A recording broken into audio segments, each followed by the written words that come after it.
Mr. Acting Speaker, I rise this morning to inform this Honorable House of the transition of the Community Education Development Program, a reorganization that is being done to better serve the needs of Bermudians.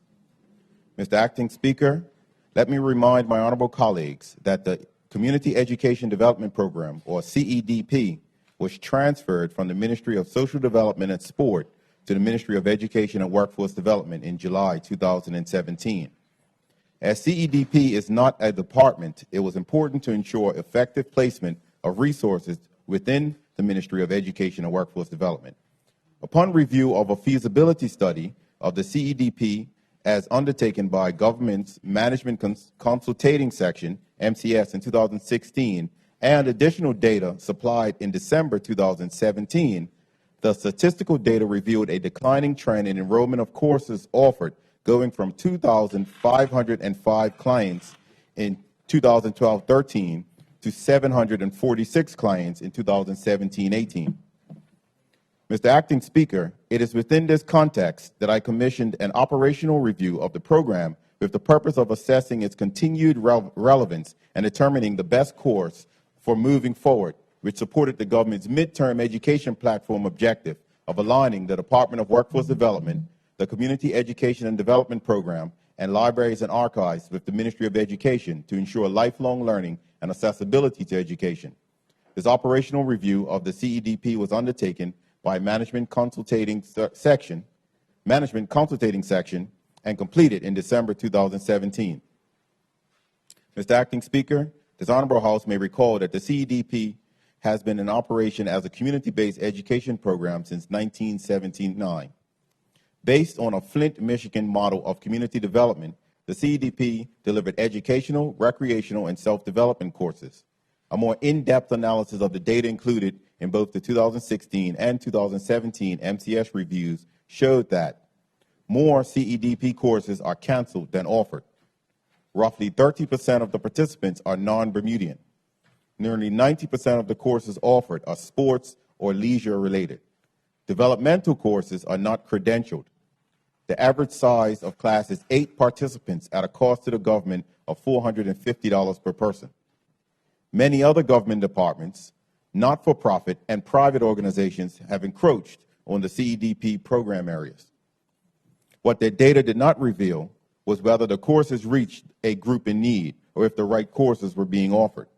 The high participation rate by non-Bermudians and the high percentage of sports leisure courses inferred that our vulnerable Bermudians do not make up a large portion of the client group, and that the current participants already have the means and ability to source courses elsewhere. Mr. Acting Speaker, consequently, options were developed by MCS with input from CEDP staff that focused on the needs of vulnerable Bermudians and that best supported the government's agenda. After listing and assessing benefits and challenges assisted with each option, the optimum path was to transition the CEDP staff, inclusive of the summer intern program, to the career development and training sections in the Department of Workforce Development. The knowledge and skill sets that the CEDP staff will bring to the work programs of these sections will directly support the vulnerable Bermudians in preparation for the workforce as originally intended. Additionally, the transition of the CEDP staff and financial resources will also align with supporting the government's long-term objective of establishing a one-stop career center within the Department of Workforce Development. Mr. Acting Speaker, it's important to note that with CEDP's recent history, its focus and competing services from the government of Bermuda, not-for-profit, and the private sector, indications are that the service gaps will be minimal as a result of the transitioning of the program.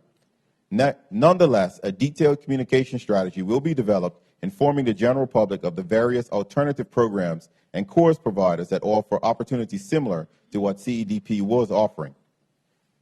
Mr. Acting Speaker, this communication strategy will span the use of various forms of print, electronic, and social media messages to ensure that this information is widespread and reaches everyone. The messages will inform the public by listing the names of various public and private organizations that offer similar programs and courses in the community that were offered by the CEDP.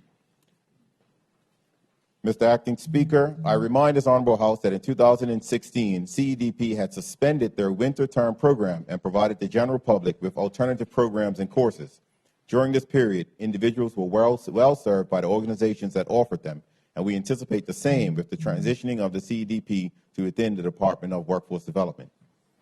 Mr. Acting Speaker, I would like to take this opportunity to thank the 7 staff members of CEDP under the leadership of the Executive Director, Dr. Patricia Chapman-Dill, for their sustained diligence to deliver the CEDP program on an annual basis with excellence.